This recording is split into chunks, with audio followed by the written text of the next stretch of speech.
Good evening, yeah. I had to come back to my what was my barbershop, you know. It's been locked down for over 2 months now.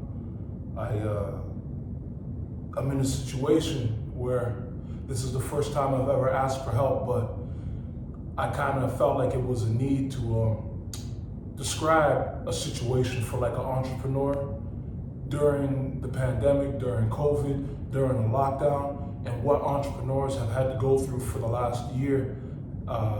Since March 14th of 2020 was the first lockdown, then I got through it. And then after I got through it, I also was qualified to get the first loan. It was called a CEBA loan. And the CEBA loan was for $40,000 to anybody who had an incorporated business, a business account, payroll account, etc., etc. I did everything legit. My business is on 100. I was one of those ones that opened up a business or a barbershop.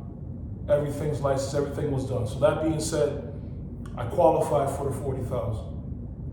Now look at it in retrospect. March, lockdown till July. Rent is $5,000 a month. My expenses are $7,000 a month. So 5 months go by.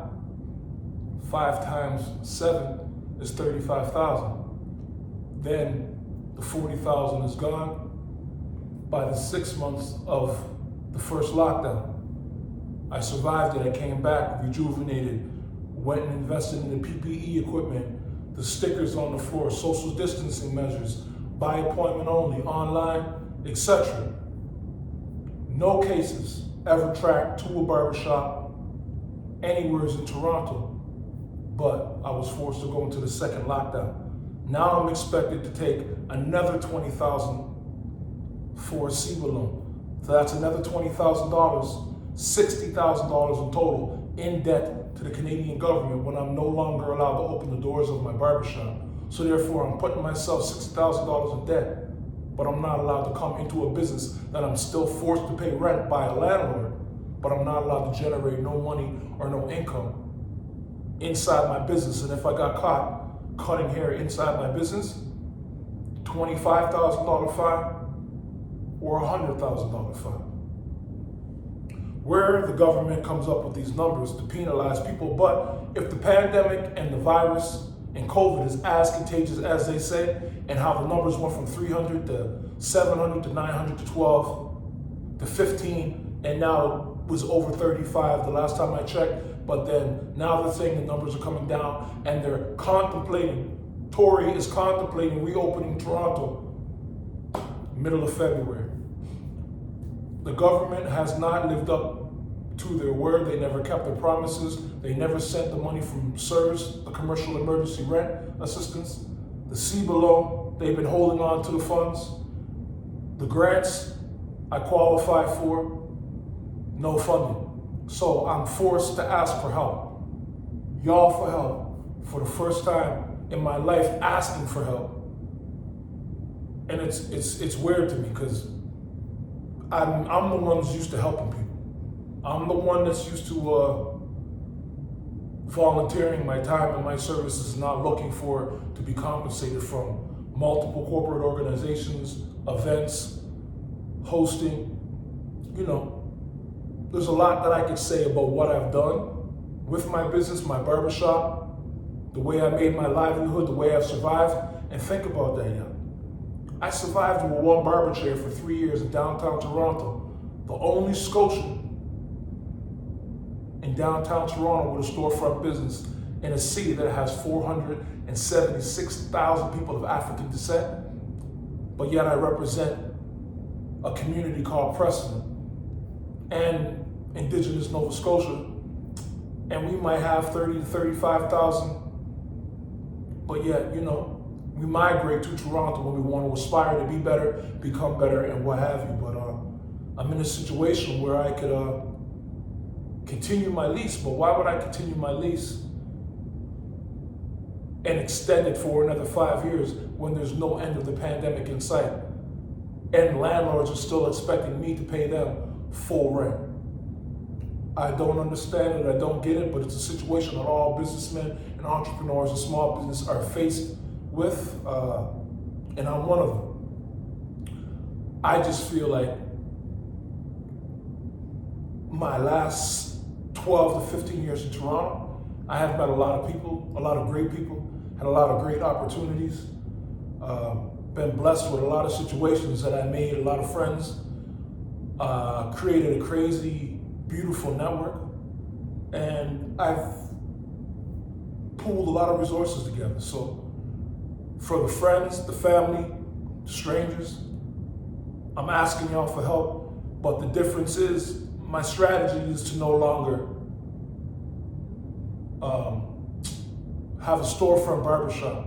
Because I plan on giving back to the community, I came up with an incredible concept, business model, business strategy, and I'm going to use the funds, if I can raise the funds, to purchase a brand new motorhome.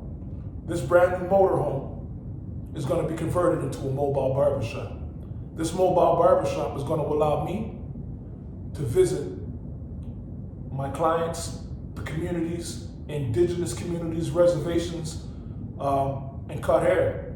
This mobile barbershop will allow me to do community events, mentoring, and start my non-for-profit organization called Popz Playground. Popz Playground is going to go to the indigenous and low-income communities from Toronto to Nova Scotia over the next 2 years and donate sports equipment. Kids aren't able to go to school and interact, get their exercise, get their physical education, and have a lot of sugar. You need to burn sugar. You eat food. You need to burn food. You need physical activity. So my goal is, when I start Popz Playgrounds, is to fundraise enough money that I can purchase hockey sticks, baseball equipment, soccer equipment, basketball equipment, golf equipment, numerous things that could stimulate the mind, body, and soul of the youth in these communities that don't have anything to lean on for entertainment or for fun. I didn't write any of this down, I'm speaking from the heart. Y'all already know me, man. From Nova Scotia to Toronto to Vancouver, anywhere y'all met me across this country, or you see me on Trailer Park Boys, you see me in my TV show, The Score, you seen me at the events that I've hosted. If you sponsored me, if you supported me, I ask you now to help me survive, but help me thrive. I am responsible. I've proven my responsibilities by the way I've interacted with community organizations. And y'all know that I'm the right guy to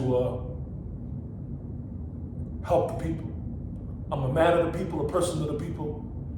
I'm like the people's champ. They call me Popz from the barbershop, AKA father to the game, because I was the first to do a lot. And I accomplished a lot through cutting hair. Shouts out to Nova Scotia and the Viola movement. Viola Desmond, she was commemorated on this $10 bill in Canada for her activism, right? For the way she sat in the theater against anti-Black racism. When she did that, she was told to go back to the commission booth, refund her ticket, because she wasn't allowed on the floor. They wanted her on the balcony. She refused to do it. She ended up being in prison, taken to jail, fined, and whatnot. Later on, exonerated, of course. It's like Rosa, Martin, Malcolm, Marcus. Every freedom fighter that has been convicted of a crime or penalized, they've been exonerated. Muhammad Ali, you can go down that list. But the one thing they don't talk about when it comes to Viola Desmond is her entrepreneurial accomplishments. And Viola Desmond was not allowed to be a hairdresser in Nova Scotia.